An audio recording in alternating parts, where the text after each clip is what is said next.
Assalamualaikum dear students, I am your teacher Miss Mariam Malik and I will be teaching you English. So welcome to this online class. So how are you doing students? I hope so आप घर पे बिल्कुल ठीक हैं, safe हैं और अपनी studies के साथ इन टच भी हैं.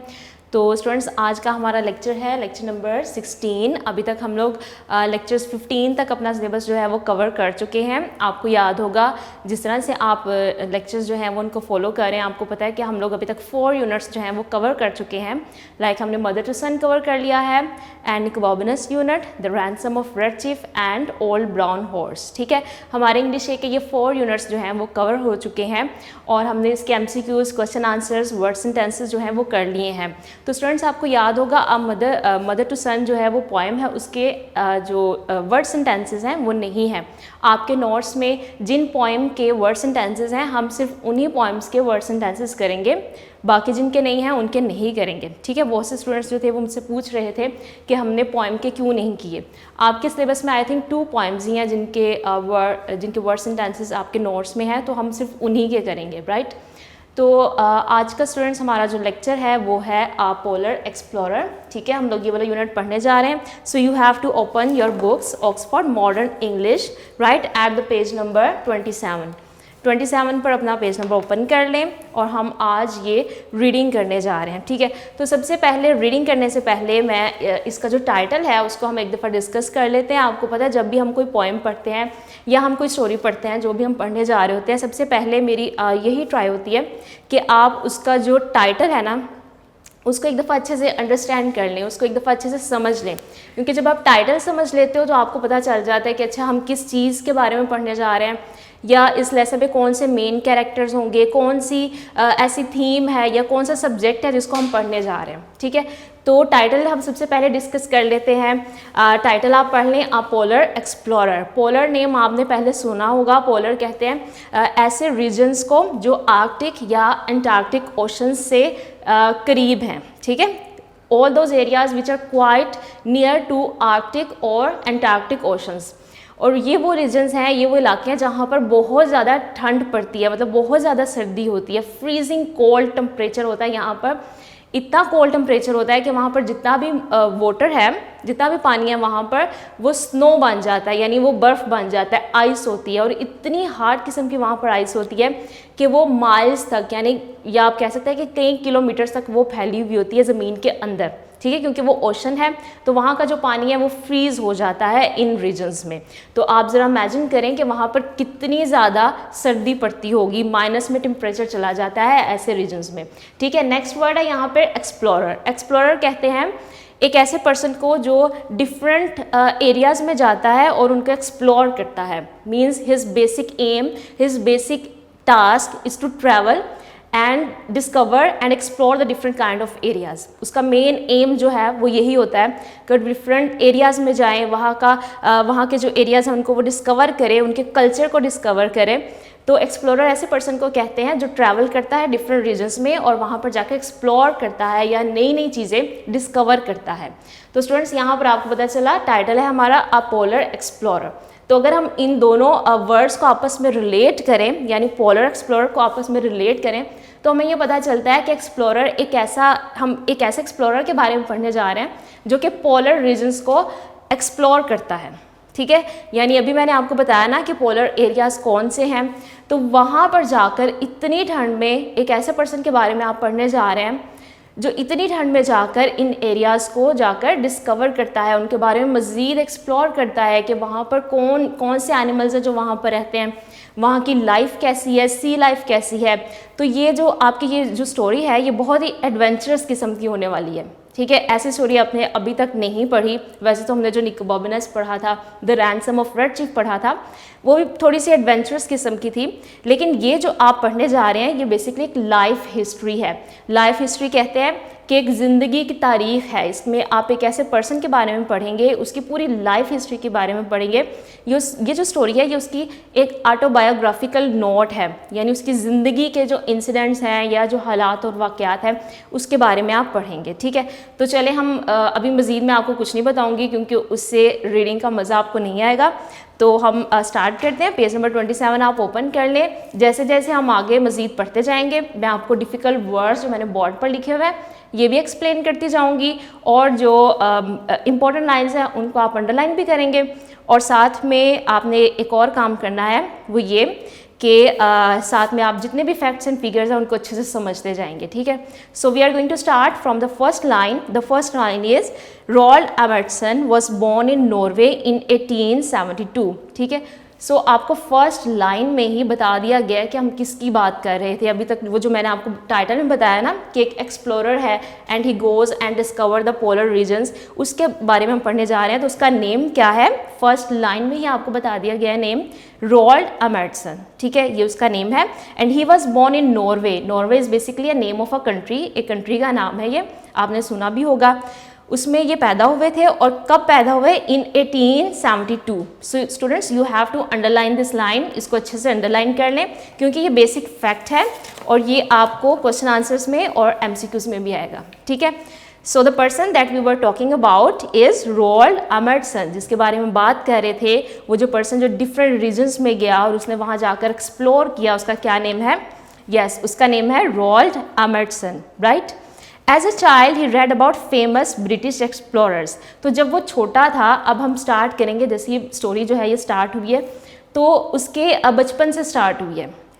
आपको उसके बचपन के बारे में बताया जाएगा कि वो कैसा बच्चा था, क्या उसके इंटरेस्ट थे, वो क्या बनना चाहता था लाइफ में, और उसकी जो फैमिली थी वो क्या करती थी, मीन्स आपको उसका फैमिली बैकग्राउंड बताया जाएगा, और फिर उसका जो चाइल्डहुड था कि उसने अपना चाइल्डहुड किस तरह से स्पेंड किया, फिर जब वो बड़ा हुआ वो किस तरह से एक्सप्लोरर बना, वो सब आप इसमें पढ़ेंगे, ठीक है। So we are starting right from his childhood. As a child he read about famous British explorers. तो जब वो बच्चा था तो वो क्या करता था, फेमस ब्रिटिश एक्सप्लोरर्स के बारे में पढ़ता था, यानी जो ब्रिटिश के इंग्लैंड के जो एक्सप्लोरर्स थे उनके बारे में पढ़ा करता था। तो इस लाइन से हमें पता चलता है कि उसका बेसिक इंटरेस्ट किस चीज़ में था, एक्सप्लोरेशन में था, यानी वो चाहता था कि वो डिफरेंट एडवेंचर्स पर जाए और जाकर दुनिया को डिस्कवर करे, एक्सप्लोर करे। इस लाइन से आपको ये समझ आ रही है ना।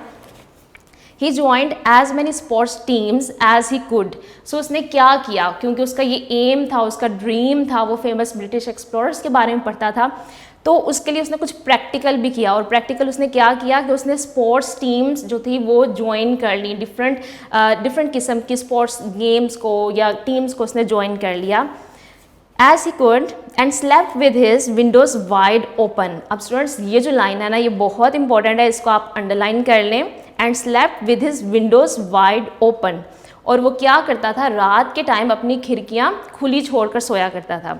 Despite the freezing cold Norwegian winters. Despite mean बजाय, यानी इसकी बजाय कि वहाँ पर फ्रीजिंग कोल्ड था, यानी इतनी ज़्यादा वहाँ पर ठंड पड़ती थी। नॉर्वेजियन जो है वो नॉर्वे के विंटर्स को कहा गया है, ठीक है। तो यहाँ पर एक बात आप और समझ लें कि एक कंट्री नॉर्वे जिसकी बात की जा रही है, जहाँ पर रोल्ड एमर्सन पैदा हुआ, वो बहुत ही ज़्यादा, एक तरह से आप समझ लें कि बहुत ही ज़्यादा फ्रीजिंग कोल्ड, फ्रीजिंग टेम्परेचर वाली कंट्री है। बहुत ज़्यादा ठंडा टेम्परेचर होता है वहाँ पर और माइनस में चला जाता है, ठीक है। तो इस सर्दी में, इतनी ज़्यादा सर्दी में जब नॉर्वेजियन विंटर्स होते हैं वहाँ पर माइनस में टेम्परेचर होता था, तो रोल्ड एमर्सन क्या करता था, वो अपनी विंडोज़ को खुला छोड़ के सोया करता था। तो ऐसा वो क्यों करता था वो मैं आगे पता चलेगा। So that he would be fit, ताकि वो फिज़िकली फिट हो जाए। वो ऐसा क्यों करता था कि रात के टाइम अपनी विंडोज़ सर्दियों के दौरान ओपन करके सो जाया करता था। क्यों करता था, ताकि वो फिज़िकली फिट हो जाए and strong and ready if you got the chance to be an explorer, और वो रेडी हो जाए एक एक्सप्लोरर बनने के लिए। तो अब आपको समझ आई कि वो ऐसा क्यों करता था। नॉर्वे के विंटर्स बहुत ज़्यादा ठंडे होते हैं, बहुत ज़्यादा फ्रीजिंग टेम्परेचर होता है वहाँ पर, और उस फ्रीजिंग टेम्परेचर में रात के टाइम विंडोज़ ओपन करके सोना, आप मुझे बताएं कोई आसान काम है? ओबियसली बिल्कुल भी आसान नहीं है, मुश्किल काम है। तो रोल्ड एमर्सन ऐसा क्यों करता था? Because he wanted to be an explorer. उसका ड्रीम था, उसका एम्बिशन था कि मैंने एक एक्सप्लोरर बनना है। और सिंस हिज चाइल्डहुड, यानी अपने बचपन से ही उसने अपना ये जो एम था ये उसने ठान लिया, और उसके लिए उसने अपने आप को फिजिकली प्रिपेयर भी करना शुरू कर दिया। यानी अब उस अपने आप को फिजिकली फिट एंड स्ट्रॉन्ग बनाने के लिए रात को विंडोज़ ओपन करके सोया करता था वो, ताकि उसकी जो बॉडी है वो विंटर की आदी हो जाए, यानी सर्दियों की आदी हो जाए।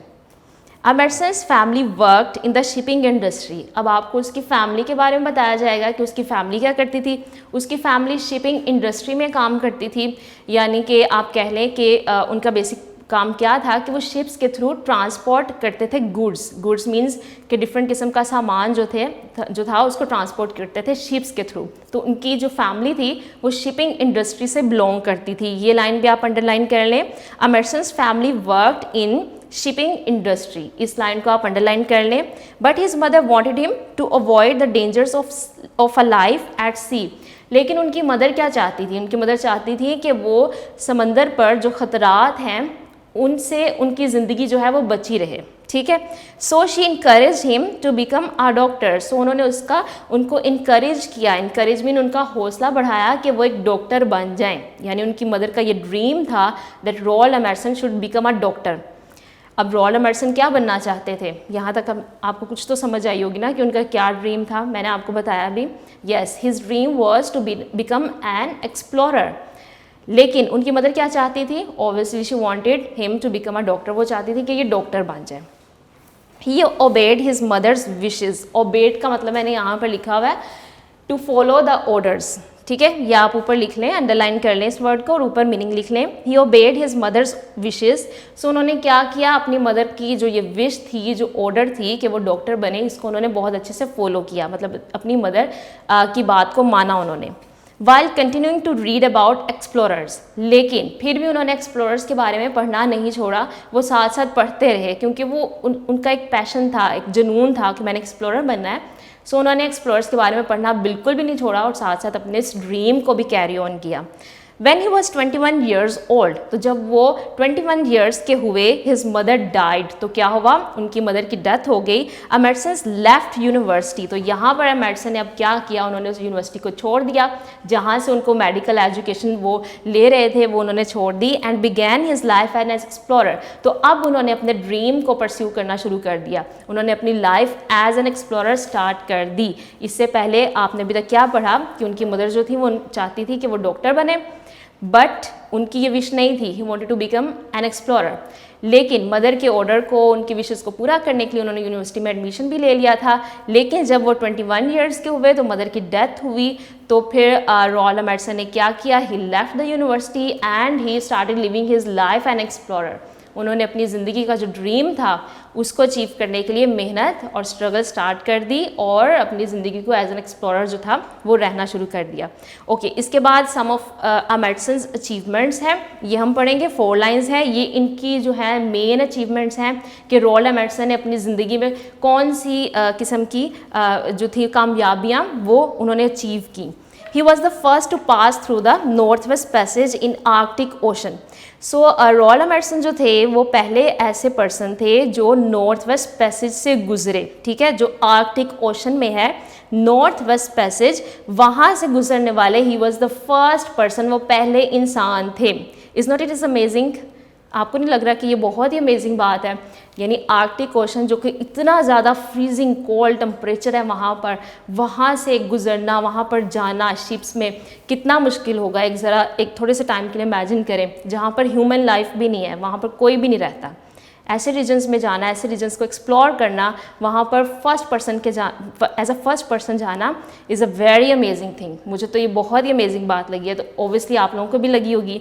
ही was in the first expedition to reach South Pole on 14 December 1911, और इसके साथ ही वो फर्स्ट भी थे जो कि साउथ पोल गए, ठीक है। और कब गए, साथ में आपको फिगर भी दिया गया है, 14 दिसंबर 1911 को वो साउथ पोल भी गए। पिछली वाली लाइन में हमने ये पढ़ा कि वो नॉर्थ पोल जाने वाले फर्स्ट पर्सन थे और साउथ पोल जाने वाले भी फर्स्ट एक्सपीडिशन कहते हैं कोई भी ऐसा ग्रुप ऑफ पीपल जो प्लेजर के लिए या फिर वैसे ही कहते हैं ना एंजॉयमेंट के लिए किसी जगह पर जाते हैं, ठीक है। तो वो उन्होंने एक ग्रुप बनाया लोगों का और वहाँ पर भी वो गए south pole. In 1926 he led a successful expedition to the North Pole. अब नॉर्थ पोल में भी उन्होंने 1926 में एक बहुत ही सक्सेसफुल एक्सपीडिशन को वो लेकर गए, यानी एक ग्रुप ऑफ पीपल लेकर गए, उनका लीडर बनकर गए in 1926। He is recognised as the first person to have reach both poles. So अब देखें कि वो फर्स्ट पर्सन रिकग्नाइज किए जाते हैं, समझा ये जाता है कि वो फर्स्ट पर्सन है जो साउथ पोल और नॉर्थ पोल में गए हैं। यानी अभी तक पहले किसी ने डिस्कवर नहीं किया था, कोई भी वहाँ पर नहीं गया था। He was the first person who reached the north pole and the south Pole. कितनी अमेजिंग बात है।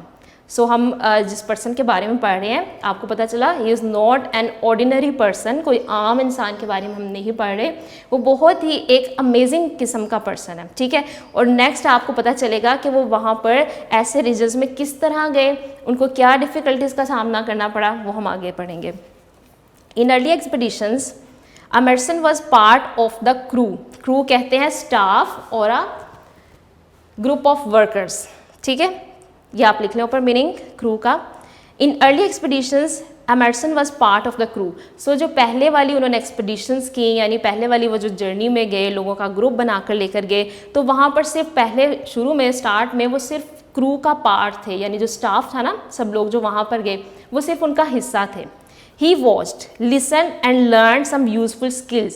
तो यहाँ पर उन्होंने क्या किया, जब वो क्रू का पार्ट थे, जब वो स्टाफ का या ग्रुप ऑफ पीपल का पार्ट थे, उन्होंने अच्छे से सुना। वॉच मीन्स कि उन्होंने अच्छे से देखा, लिसन सुना और लर्न किया यूज़फुल स्किल्स को, कि जब आप ऐसे रीजन्स में जाते हो, ऐसे इलाकों में जाते हो, तो आपने सर्वाइव कैसे करना है।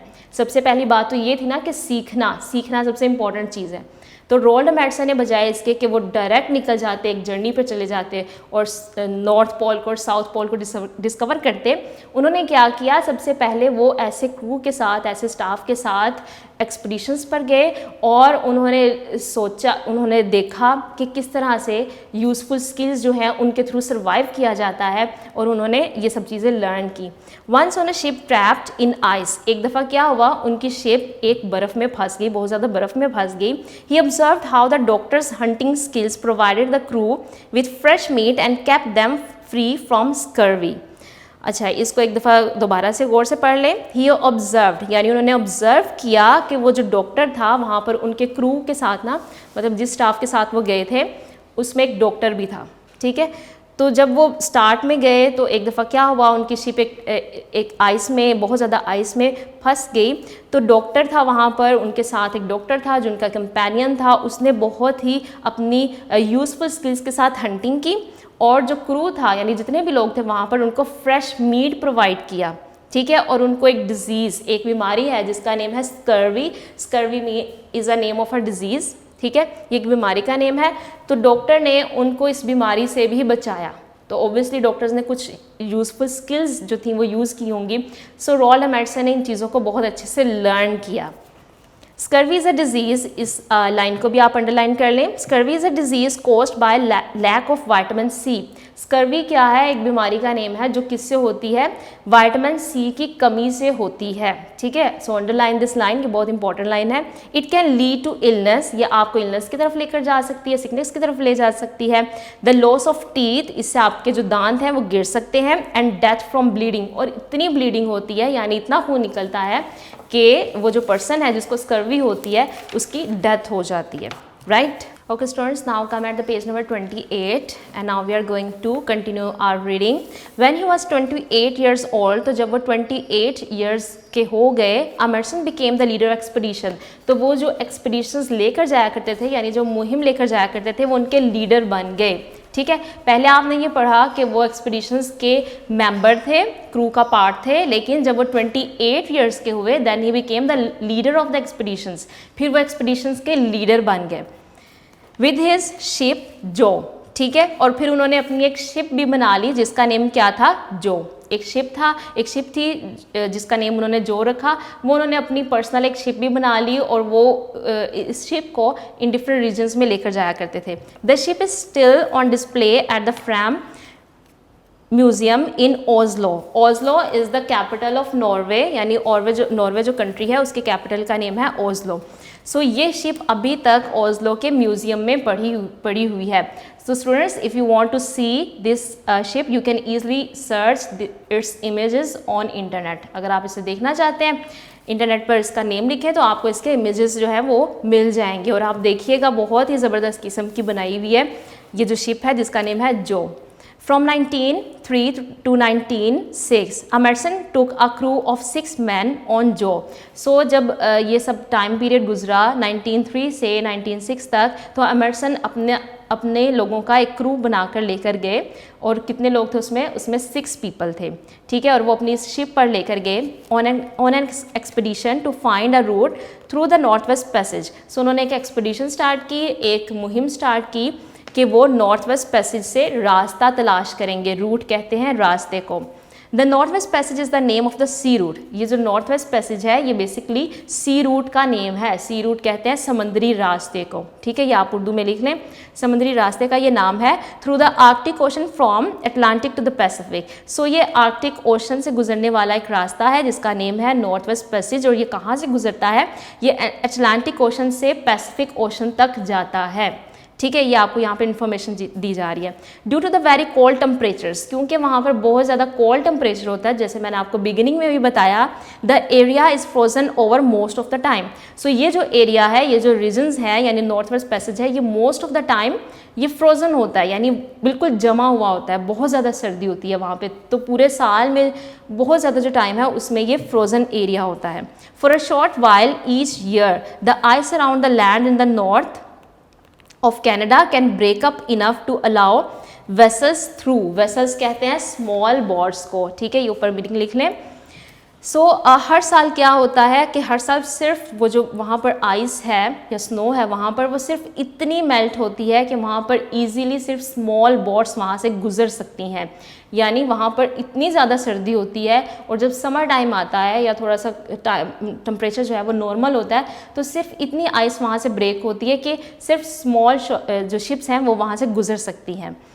जो was small enough to pass through these waters and over the shallow areas. और ये जो शिप है जिसका नेम जो है, जो एमर्सन ने खुद बनाई थी, ये इतनी स्मॉल थी, स्मॉल इनफ मीन्स कि ये इतनी स्मॉल थी कि वो इन एरिया से, या वो जो पानी थोड़ा सा जो फ्रीजिंग वाटर होता था जब वो मेल्ट हो जाता था, तो वहाँ से ये शिप ईजीली गुजर सकती थी, ठीक है। Shallow means with little depth, ये आप मीनिंग लिखने ऊपर। Shallow means little depth. That would have wrecked bigger ships. और ये इतना वहाँ पर थोड़ा सा पानी जो था वो उसकी डेप्थ क्योंकि कम हो जाती थी, पहले वो बहुत ज़्यादा फ्रीजिंग होता था तो डेप्थ उसकी नहीं थी इतनी, लेकिन अब जब वो मेल्ट हो गया है तो उसकी थोड़ी सी डेप्थ बन गई है, तो वो जो बड़ी शिप्स थी उनको वो रेक्ट कर सकता था। रेक्ट मीन डिस्ट्रॉय कर सकता था। समंदर में जब कोई चीज़ तबाह हो जाती है, कोई शिप तबाह हो जाती है, तो उसे रेक कहा जाता है, ठीक है। मीनिंग लिखने ऊपर। During the winters when the ship was frozen in to ice. So ऐसा टाइम जब बहुत ज़्यादा सर्दी होती थी तो वहाँ पर जो शिप्स जाती थी वो पानी में जाकर जम जाती थी, क्योंकि ऑब्वियसली फ्रीजिंग कोल्ड है, वहाँ पर टेम्परेचर इतना कम है, तो पानी ऑलरेडी जमा हुआ है, तो वहाँ पर शिप्स भी जाकर जम जाया करती थी। The crew watch the इन्यूट। इन्यूट कहते हैं people who live in Arctic areas. ऐसे लोग जो आर्कटिक एरियाज़ में रहते हैं उन्हें इन्यूट कहा जाता है। तो लोग, जो क्रू जाता था यानी जो मेंबर्स वहाँ पर जाते थे, वो इन्यूट को देखते थे। वहाँ पर जो बर्फानी लोग रहते हैं उनसे मिलते थे, उन्हें देखते थे। हु लिव देयर, जो वहाँ पर रहते थे। And picked up important Arctic survival skills. और जब लोग वहाँ पर जाते थे शिप में, एमर्सन के साथ जाते थे, तो वो इन्यूट को देखते थे, इन लोगों को देखते थे, इनसे मिलते थे, तो उनसे वो सर्वाइवल की स्किल्स भी लर्न कर लेते थे। सर्वाइवल मीन्स कि ज़िंदगी बचाने वाली जो महारतें हैं वो लर्न कर लेते थे, क्योंकि वो लोग तो ऑलरेडी उन रीजन्स में रहते हैं ना, उन इलाकों में रहते हैं, उनको तो आती होंगी skills. Such as using dogs to travel by sledge. Sledge कहते हैं कार्ट पुल्ड बाय डॉग्स, यानी एक छोटी सी कार जो डॉग्स या हॉर्सेस भी आप कह सकते हैं चला रहे होते हैं। तो ये उन इलाकों में जो लोग थे ना वो इसको यूज़ किया करते थे। सो जब लोग जाते थे वहाँ पर शिप्स पर, वो देखा करते थे इन्यूट जो हैं वो यूज़फुल स्किल्स जो हैं उनका इस्तेमाल कर रहे हैं। तो उनमें से एक यूज़फुल स्किल क्या थी? द यूज़ ऑफ स्लेज, ठीक है। ये आपने अक्सर कार्टून्स में भी देखा होगा कि बर्फ़ वाले जो इलाके होते हैं वहाँ पर एक छोटी सी कार जो है उसको डॉग्स चला रहे होते हैं। देखा हुआ है ना आप लोगों ने, तो उसको कहते हैं sledge. These were useful on later expeditions to the north pole. तो जब लोग वहाँ पर गए अमेरिसन के साथ, अमेरिसन ने भी लर्न कर ली बहुत सी यूजफुल स्किल्स, तो उन्होंने जब वो नॉर्थ पोल गए वहाँ पर उन्होंने ये सब स्किल्स जो थी वो यूटिलाइज की। अमेरिसन ऑल्सो स्टॉक्ड अप ऑन फर्स टू वेयर। उन्होंने बहुत सा फर भी, एनिमल्स की वो जो आप कह लें ना खाल होती है, वो भी उन्होंने जमा कर ली ताकि जब बहुत ज़्यादा सर्दी हो जाए तो वो उसको वेयर कर सके, उसको पहन सके। Which were much warmer than the woollen clothes he had. यानी उनके पास जो वूलन क्लॉथ्स का स्टॉक था उससे भी ज़्यादा जो उन्होंने फ़र इकट्ठी कर ली थी, जो एनिमल्स की खाल इकट्ठी कर ली थी, वो इससे भी ज़्यादा गर्म थी। सो उन्होंने उसको भी स्टॉक अप कर लिया। आगे पढ़ते हैं। Getting to the north pole was a challenge. So north pole तक जाना एक बहुत ही बड़ा चैलेंज था। चैलेंज कहते हैं अ बिग डिफ़िकल्टी, एक बहुत ही बड़ी मुश्किल थी। First Amundsen try to go by ship. पहले उन्होंने कोशिश की कि वो अपनी शिप पर जाएं, but it got stuck in ice. लेकिन क्योंकि वहाँ पे बहुत ज़्यादा आइस थी, बर्फ़ थी, लैंड मास तो वहाँ पर नहीं था, सो उनकी जो शिप थी वो वहाँ पर स्टक हो गई। स्टक मीन्स फंस गई वहाँ पर। He had to think of another way to achieve his goal. So उन्होंने क्या किया, उन्होंने एक और तरकीब सोची, उन्होंने एक और रास्ता सोचा कि वो किस तरह से अपने गोल को अचीव कर सकते हैं। And decided to travel by plane. So उन्होंने क्या किया, एक प्लेन जो था वो यूज़ किया। The first attempt in 1925 was dangerous. तो पहली अटैम्प्ट जो उन्होंने 1925 में की that was quite dangerous and unsuccessful. Unsuccessful means it was not successful, वो उनकी फेल हो गई जो उन्होंने पहली अटैम्प्ट की।